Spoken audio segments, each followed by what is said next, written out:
Hi crafty friends, it's Jarle. Thank you for joining me today.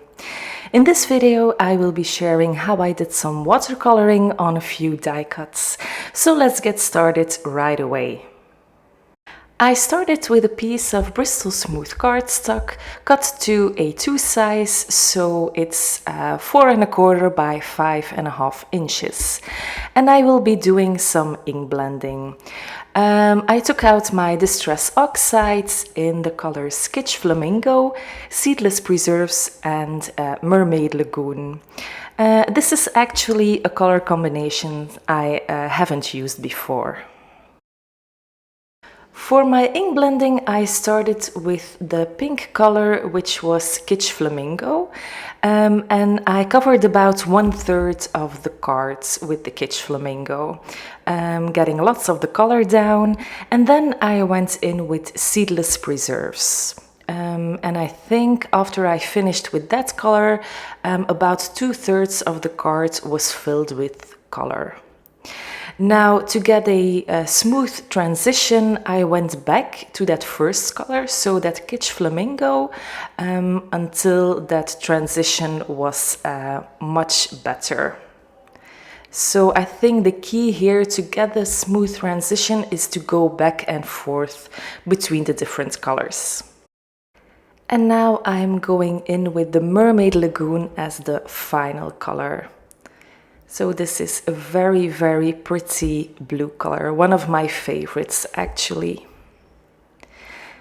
And now to get that smooth transition again, it's very important to go back to the previous color. So going back again to that Seedless Preserves, that purple color. And like I said, the key here to get a very smooth blend is to just go back and forth between the different colors. Actually, I also cleaned my mats between different colors a few times, just so I don't get any cross-contamination of my different colors. And I do have to mention that for this particular combination, it did take me a while to get a good gradient between the different colors. But just keep going over the different colors a few times, and it will all work out. I think I blended about 4 to 5 minutes on this card panel. To add some interest, I decided to splatter a little bit of Copic white ink. So I put some Copic white on a stamping block, I diluted it with some water and then splattered on the panel with a paint brush.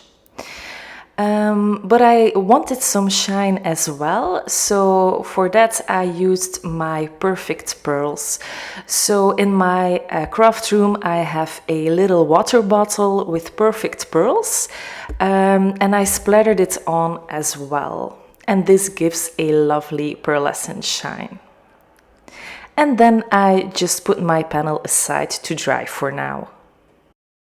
Then I took out the Potted Pets die set from My Favorite Things. I've had this on my wish list for a pretty long time, and last month I finally decided to get it. Now I die cut the different pieces out of watercolor paper, and this was actually the Distress watercolor cardstock. I'm going to be doing some painting, and to make that process easier, I don't take the die cuts out of the cardstock, and I just leave them in their place, and I put some purple tape on the back so that they don't move around when I'm doing my painting. I used my trusted Gansai Tambi paints for the watercoloring, and I started by putting a drop of water in each pan just to get that color flowing. For the greenery I used forest green, and for the little flowers, there are just about 3 I think, I used cadmium yellow for the flower centers and the rose madder for the flowers itself. But this is just actually the first layer I'm putting down, so not very concerned about it, just some very loose watercoloring. for every little die cut piece. For that second layer on the greenery, so on those leaves, I used the turquoise green deep color, or the turquoise green deep paint. And I don't put that second layer all over the whole die cut, I just put it here and there, you know, just to get a little bit of color variation. And then for those flowers, I decided to add in some purple. So I think I used the paints Imperial Violets from that same Kansai Tambi set. And I decided for the purple so it matches a little bit with the ink blended background, because I used that lovely purple shade there, the Seedless Preserves.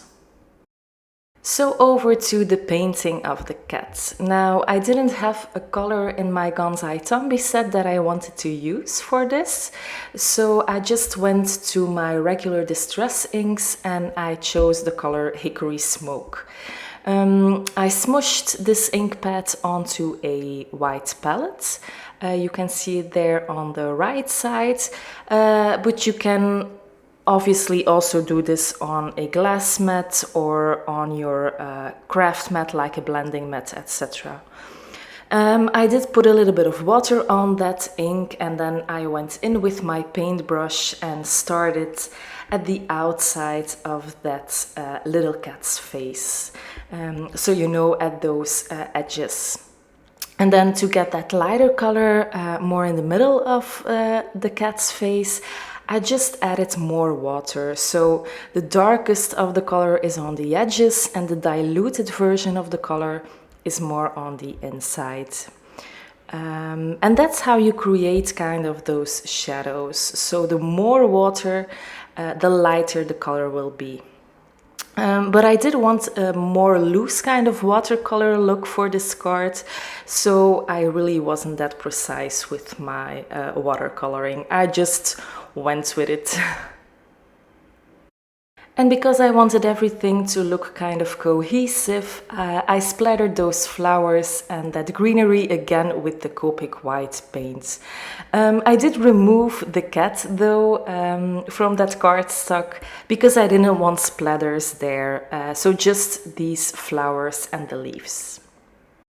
And then I still had to assemble that cute little cat, which was very, very easy to do, because that die cut has embossed marks where every little die cut piece had to go. So the nose and the eyes and those little lines on the forehead.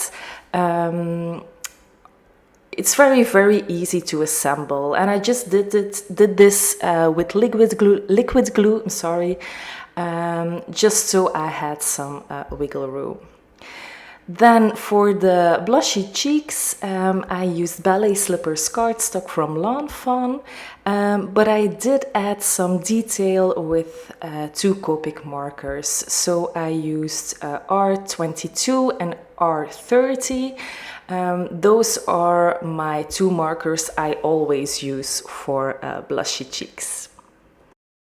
And then I can assemble everything. So I put those little leaves in the little pots, and then I also put down the flowers on those leaves. And I really think those pink little flowers really finish it off. Then I die cut the largest of the scalloped frames from Lawn Fawn out of white cardstock. And then with some liquid glue I adhered it onto my ink blended panel. I just think that this frame really, frames this card. It really gives it a more finished look. And then I also die cut the giant XOXO, also from Lawn Fawn, out of white cardstock and out of black licorice cardstock. And then I adhered these two together, again with liquid glue, also a little bit at an offset to create kind of a shadow. So now it's time to put everything on the card. So I started with the main watercolored die cuts, so that little flower pot, and I put foam squares all around. I put the XOXO there just for placement at this point, so I could decide where exactly I wanted that cute little cat. And then I adhered the XOXO as well. I put foam squares on the back there too. I did have to cut them in half with some scissors so they wouldn't be visible on the cards. That was a little bit of a dainty work, but I find that dimension just, it gives that little extra something to the cards. I really, really love dimension, but you probably already know that.